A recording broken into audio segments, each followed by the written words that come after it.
Jemaat yang dikasihi Tuhan Yesus Kristus, hari ini kita telah memasuki minggu ke-11 setelah Trinitatis, artinya ketritunggalan Allah. Marilah kita memasuki persekutuan yang kudus dengan Tuhan, kita menyembah dan memuji namanya. Kita bernyanyi dari buku Ene nomor 7 ayat 1, Puji Hamuma Asini Rohani Tuhan Jehovah.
Di dalam nama Allah Bapa dan nama anaknya Tuhan Yesus Kristus dan nama Roh Kudus yang menciptakan langit dan bumi. Amin.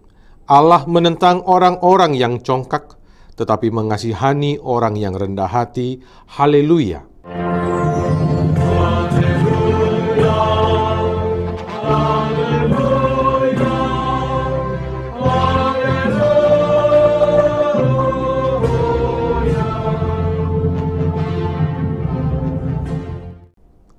Marilah kita berdoa. Ya Tuhan Allah yang Maha Kuasa dan Maha Pengasih, Engkau menghendaki agar kami hidup dan berbahagia. Berulang kali dan dalam pelbagai cara Tuhan berbicara kepada kami, agar kami bangun dari kegelapan dan mengenal kebahagiaan yang dari Tuhan.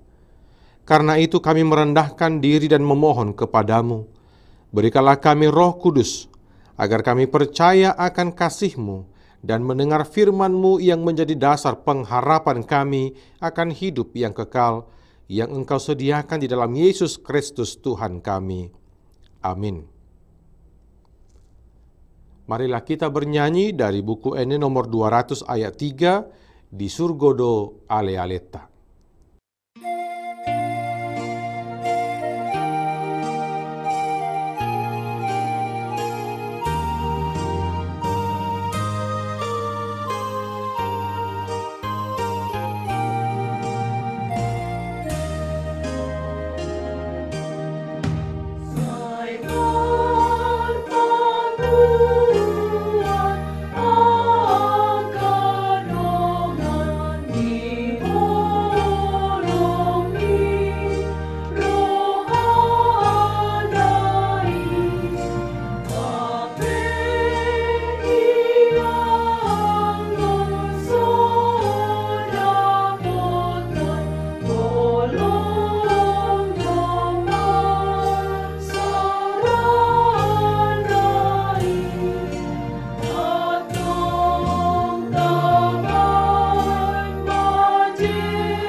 Dengarkanlah hukum Tuhan pada hari Minggu ini, yakni hukum kelima dan maksudnya.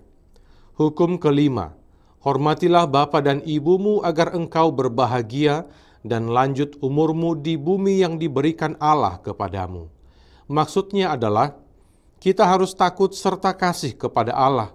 Sebab itu jangan kita bersikap remeh terhadap orang tua kita, terhadap pemerintah dan terhadap orang yang lebih tua.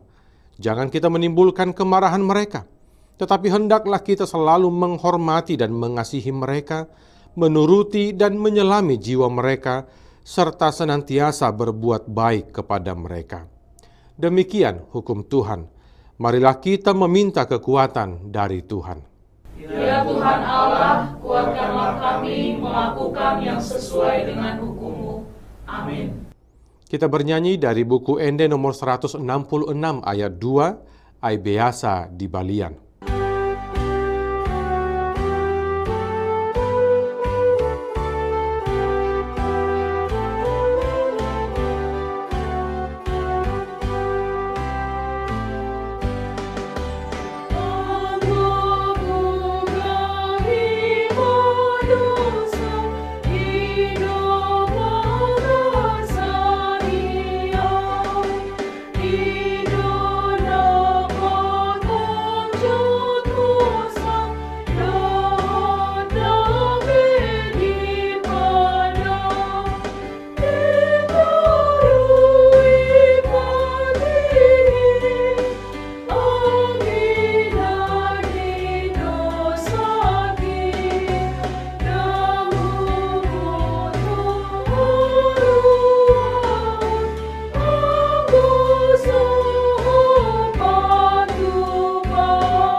Marilah kita merendahkan diri untuk mengaku dosa kita. Ya Bapa Tuhan kami di surga, Engkau Maha Kasih dan benar. Berkat-Mu melimpah dan kekal selama-lamanya.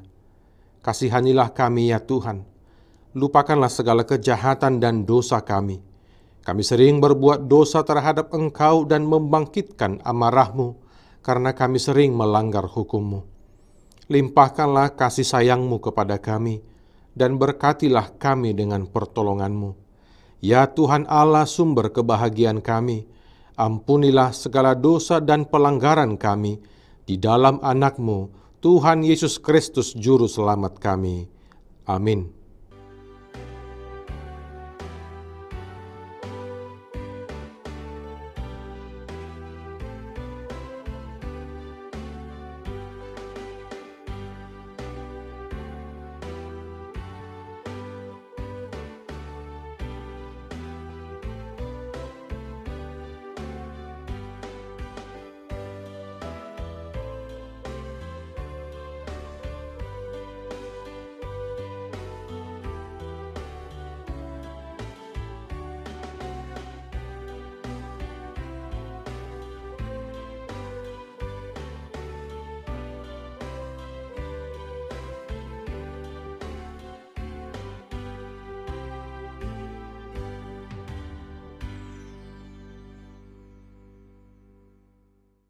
Janji Tuhan tentang pengampunan dosa kita.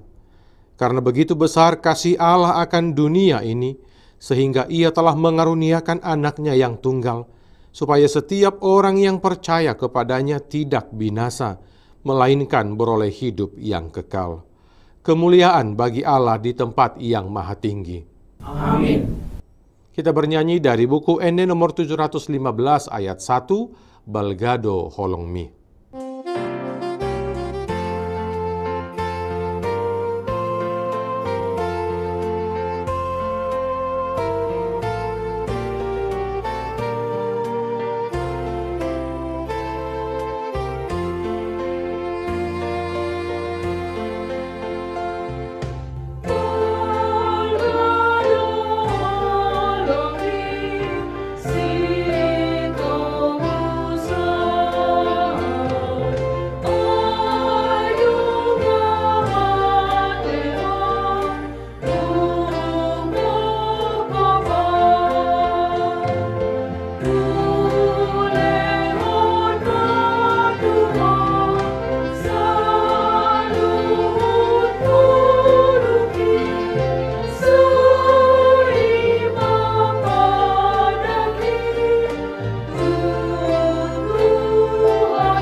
Firman Tuhan yang ditetapkan pada hari Minggu ini tertulis dalam Mazmur 67 ayat 1-8. Untuk pemimpin biduan dengan permainan kecapi, Mazmur nyanyian. Kiranya Allah mengasihani kita dan memberkati kita. Kiranya Ia menyinari kita dengan wajah-Nya, supaya jalanmu dikenal di bumi, dan keselamatanmu di antara segala bangsa. Kiranya bangsa-bangsa bersyukur kepadamu, ya Allah. Kiranya bangsa-bangsa semuanya bersyukur kepadamu.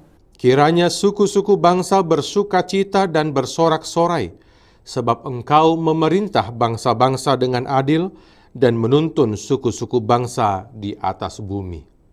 Kiranya bangsa-bangsa bersyukur kepadamu, ya Allah. Kiranya bangsa-bangsa semuanya bersyukur kepadamu. Tanah telah memberi hasilnya, Allah kita memberkati kita. Allah memberkati kita, kiranya segala ujung bumi takut akan Dia. Demikian firman Tuhan. Berbahagialah orang yang mendengar firman Allah serta memeliharanya. Amin.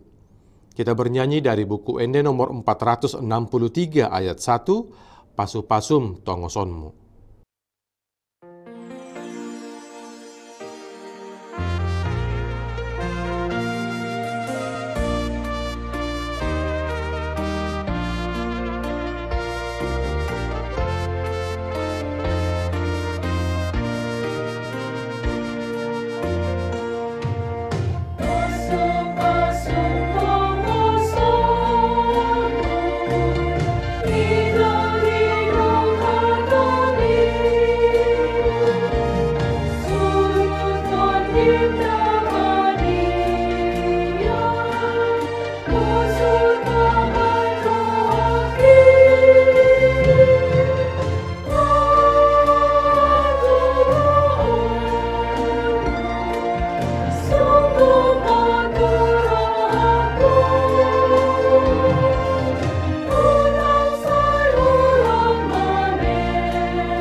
Marilah kita bersama-sama mengaku iman kepercayaan kita, sebagaimana teman-teman seiman di seluruh dunia, kita bersama-sama mengucapkannya. Aku percaya kepada Allah, Bapa yang Maha Kuasa, Khalik langit dan bumi. Aku percaya kepada Yesus Kristus, Anak-Nya yang tunggal Tuhan kita, yang dikandung daripada Roh Kudus, lahir dari anak darah Maria, yang menderita sengsara di bawah pemerintahan Pontius Pilatus, disalibkan, mati dan dikuburkan, yang turun ke dalam kerajaan maut. Pada hari yang ketiga, bangkit pula dari antara orang mati, naik ke sorga, duduk di sebelah kanan Allah, Bapa yang Maha Kuasa. Dari sana akan datang kelak untuk menghakimi orang yang hidup dan yang mati. Aku percaya kepada Roh Kudus dan adanya satu gereja yang kudus dan am, persekutuan orang kudus, pengampunan dosa, kebangkitan daging, dan hidup yang kekal. Amin. Marilah kita menyerahkan persembahan 1A dan 1B dengan bernyanyi dari buku Ende nomor 706 ayat 1, Godang ni pasu-pasui, dan kita persiapkan hati dan pikiran kita untuk mendengarkan firman Tuhan.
Damai sejahtera dari Allah Bapa yang melampaui segala akal, itulah kiranya memelihara hati dan pikiranmu di dalam Yesus Kristus Tuhan kita.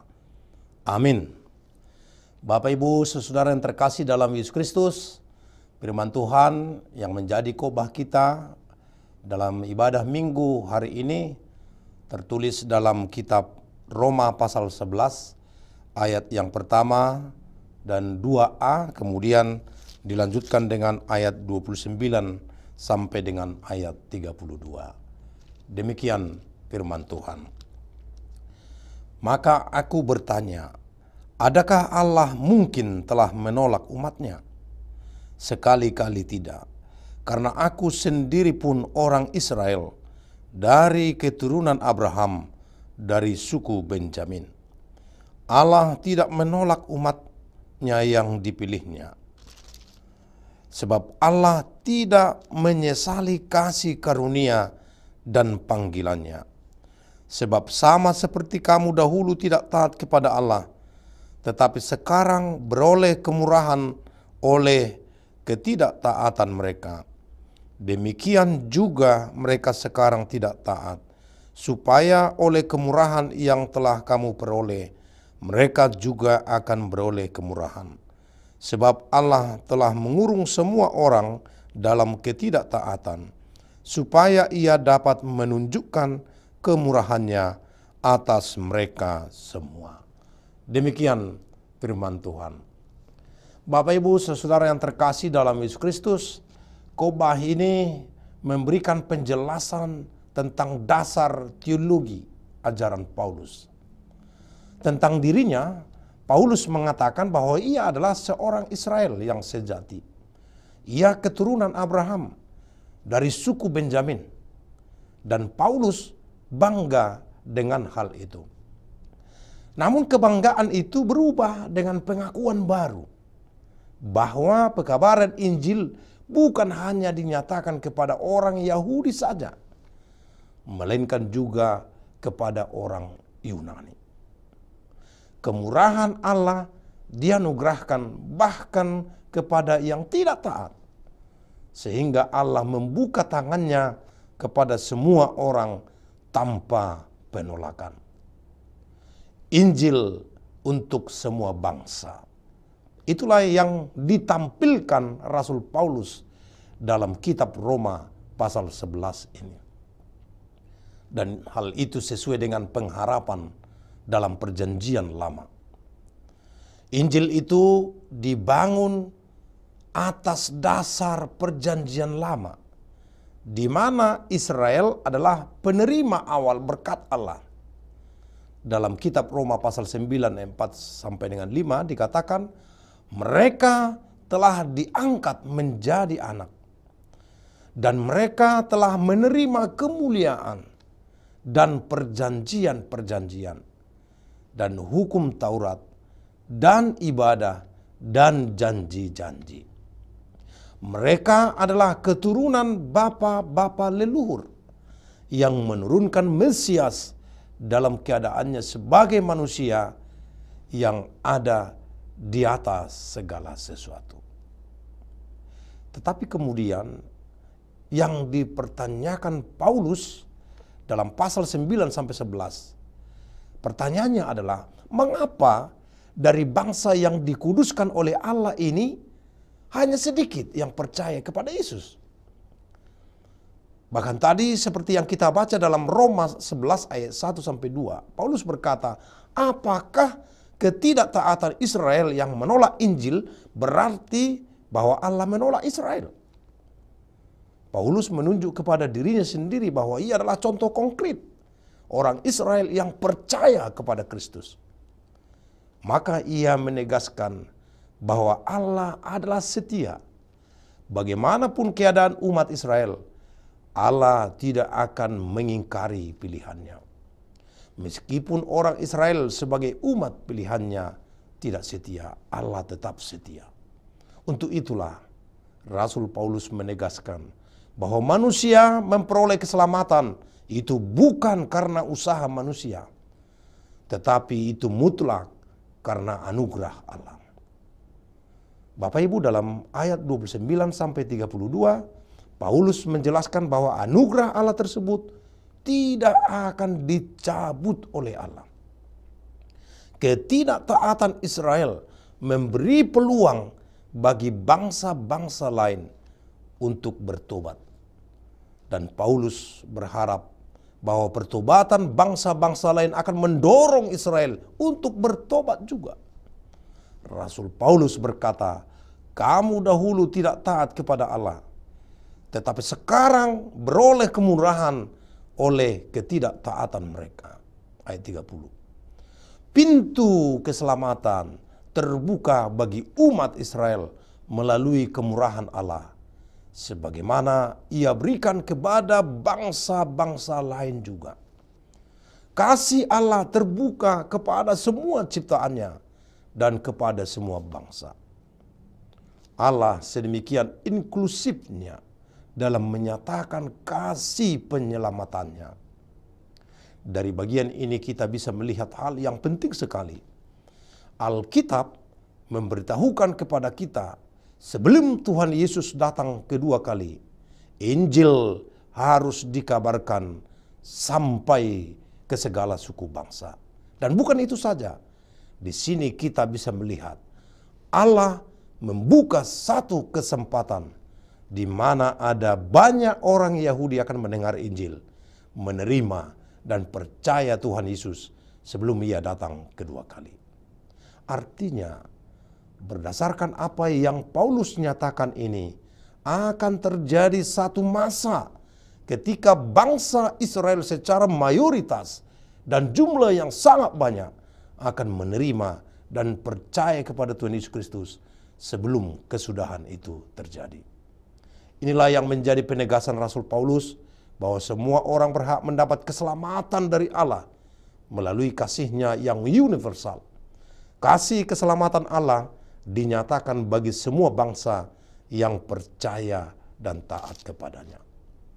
Karya penyelamatan Allah bukan milik suatu bangsa secara eksklusif, tetapi semua bangsa secara universal, sehingga semua bangsa bersyukur atas kemurahan Allah. Saudara yang terkasih, melalui khotbah minggu ini, kita dapat memahami dan perlu menyadari bahwa kita adalah ciptaan Tuhan yang sangat berharga dan Tuhan mengasihi kita. Paulus menjelaskan bahwa Allah adalah setia. Bagaimanapun keadaan kita umatnya, Allah tidak akan mengingkari pilihannya. Meskipun ada di antara orang Israel dan kita tidak setia kepadanya, jika kita diselamatkan, itu adalah mutlak anugerah dari Allah, bukan usaha kita. Semua makhluk dikasihi oleh Allah dan semua berharga di matanya. Untuk itu, kita perlu memahami bahwa kita dihargai karena kualitas iman kita. Keselamatan yang dinyatakan Allah melalui Tuhan Yesus Kristus mengandung prinsip keadilan, berlaku untuk semua bangsa yang percaya kepadanya. Seperti perempuan Kanaan yang berhasil merebut perhatian Yesus dengan imannya. Dalam Injil Matius 15 ayat 22. Allah itu tidak hanya kasih, tetapi juga adil. Perempuan itu dihargai karena imannya, bukan karena latar belakang kebangsaannya. Maka kita pun akan dihargai dengan baik dalam relasi sosial kita sesuai dengan kapasitas dan kualitas iman kita. Maka kita juga perlu menghargai kapasitas orang lain, bukan melihat latar belakang sosialnya, bukan melihat ekonominya, apakah dia orang kaya atau miskin, tetapi melihat keinginannya untuk percaya kepada Tuhan Yesus. Keuniversalan kasih Allah nampak dalam sejarah perjalanan kehidupan kita. Kasih dan karya penyelamatan Allah terwujud bagi semua bangsa, golongan, kelas masyarakat. Maka diperlukan interpretasi ulang ketika pemahaman manusia menunjukkan arogansi dan klaim keselamatan secara sepihak hanya untuk beberapa golongan atau kalangan. Karena sejatinya ketika Sang Maha Kasih menyatakan karyanya kepada semua ciptaannya, maka kita pun dipanggil untuk berkarya dalam kasih tanpa sekat dan batas. Sehingga dalam kebenaran karya keselamatan Tuhan, kita dapat bersyukur atas anugerahnya yang menyelamatkan, berserah atau menyerahkan segalanya kepada kedaulatannya atas hidup kita, dan bersandar hanya kepada kebaikannya dan janji-janjinya. Tuhan Yesus memberkati kita. Amin. Kita bersatu dalam doa. Allah Bapa di surga, dalam Yesus Kristus Tuhan dan Juru Selamat kami yang hidup, kami bersyukur Tuhan atas hari yang baik yang telah Tuhan kuduskan sebagai hari tempat kami untuk memuji dan memuliakan nama-Mu. Pada hari ini firman-Mu telah menyapa kami untuk menyegarkan pemahaman kami tentang keselamatan yang telah Tuhan berikan atas kehidupan kami dan dunia ini. Keselamatan terbuka bagi semua orang yang mau percaya kepada Tuhan. Allah Bapa di surga, kuatkan kami sebagai hamba-Mu, sebagai orang-orang yang percaya kepada-Mu, untuk senantiasa setia memberitakan firman-Mu kepada semua orang, sehingga keselamatan itu menjadi nyata demi kemuliaan bagi nama-Mu dan menjadi berkat bagi semua orang. Semua bangsa-bangsa ikut bersyukur atas kebaikan dan kemurahan-Mu. Berkati Tuhan ibadah kami pada hari ini. Berkati semua puji-pujian kami. Berkati semua persembahan yang boleh disampaikan oleh jemaat-Mu menjadi persembahan yang harum bagi nama-Mu. Inilah doa yang kami sampaikan kepada-Mu di dalam Yesus Kristus Tuhan kami yang hidup. Amin. Kita bernyanyi dari nyanyian Buku Ende nomor 467 ayat 1 sambil kita mempersiapkan dan menyampaikan persembahan kita.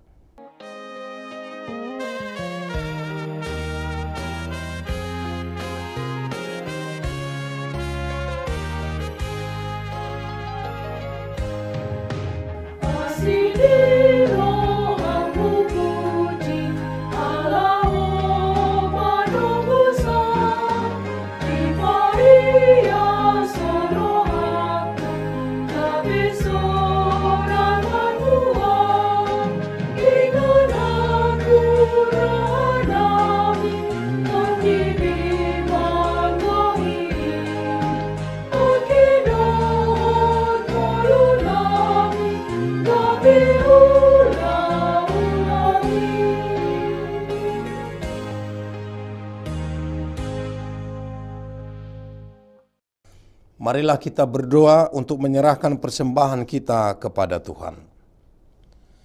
Ya Allah Bapa kami yang di surga, kami mengaku bahwa Tuhan adalah sumber dari segala karunia yang melimpah dalam kehidupan kami masing-masing. Sebagian daripada karunia itu kami serahkan kembali sebagai persembahan kepada Tuhan.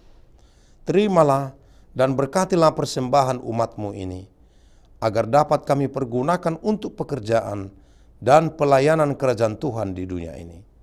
Bukalah hati kami untuk mengenal betapa banyak berkat dan karunia yang kami peroleh dari Tuhan, supaya kami senantiasa bersyukur kepada-Mu di dalam nama Yesus Kristus Tuhan kami. Amin.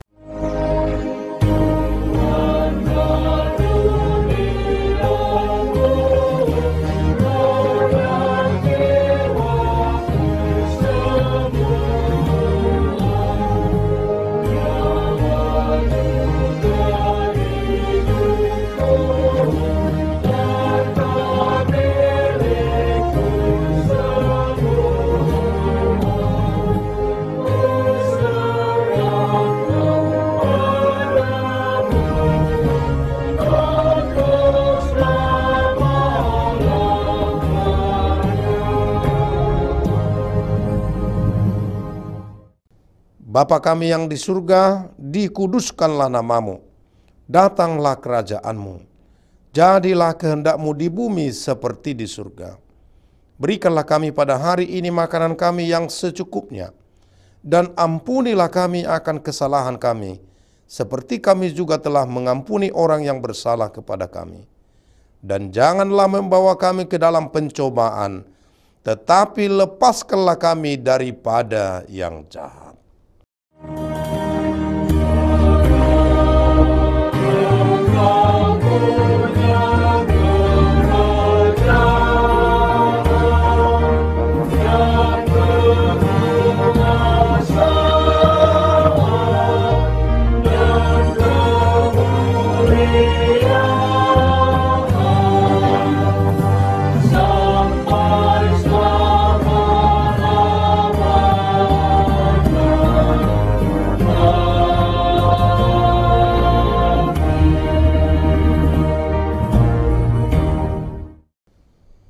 Terimalah berkat dari Allah Bapa kita.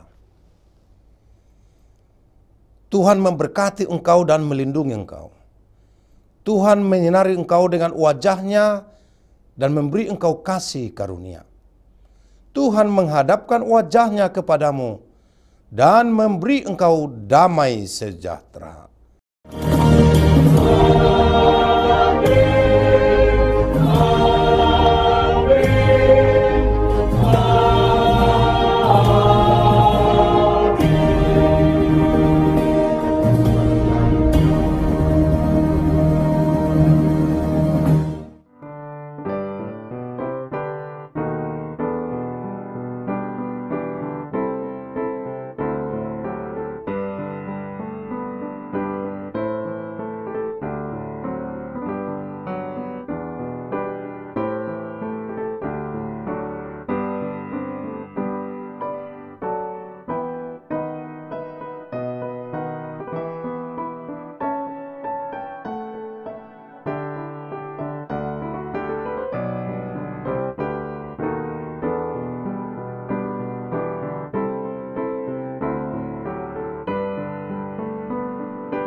HKBP menetapkan tahun 2023 ini sebagai tahun profesionalisme dalam penata layanan yang menjadi orientasi dalam seluruh dimensi dan aras pelayanan HKBP.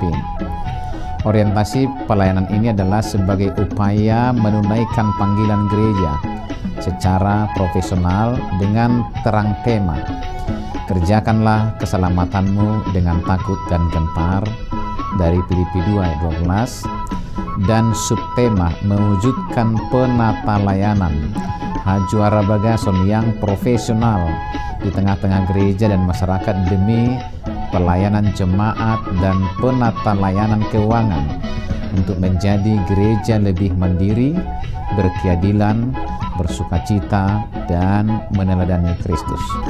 Untuk mendukung pelaksanaan tema dan subtema itu, HKBP Distrik 8 DKI Jakarta telah membentuk Panitia Tahun Profesionalisme dalam Penata Layanan di HKBP Distrik 8 DKI Jakarta yang akan bertugas menerjemahkan orientasi pelayanan itu melalui program-program unggul dan prioritas demi kualitas pelayanan di segala aras. Program unggulan dan prioritas didesain dalam bentuk pembinaan, pelatihan, pendampingan, hingga penguatan bagi para pelayan tahbisan, pelayan non-tahbisan, dan seluruh warga jemaat. Sehingga melalui program tersebut akan tercipta penata layanan menuju aktivitas gereja yang kokoh dan solid melaksanakan tugas panggilannya dalam dimensi koinonia, marturia, dan diakonia yang penuh dedikasi dan tanggung jawab. Profesionalisme dalam penata layanan bukan hanya menyangkut kemampuan tata kelola dan manajemen administrasi dan keuangan, namun juga akan menyasar penguatan interaksi dan relasi yang saling peduli dan saling melayani di tengah kehidupan warga HKBP. Maka sebagai bagian dari upaya menyukseskan program pelayanan yang akan dilaksanakan pada tahun profesionalisme dalam penata layanan HKBP di Distrik 8 DKI Jakarta, kami mengajak seluruh warga HKBP Distrik 8 DKI Jakarta, para pemerhati dan juga simpatisan untuk memberikan dukungan penuh melalui doa, daya, dan dana sehingga orientasi pelayanan ini berbuah baik demi kemuliaan nama Tuhan. Tuhan Yesus memberkati kita semuanya. Horas, horas, horas.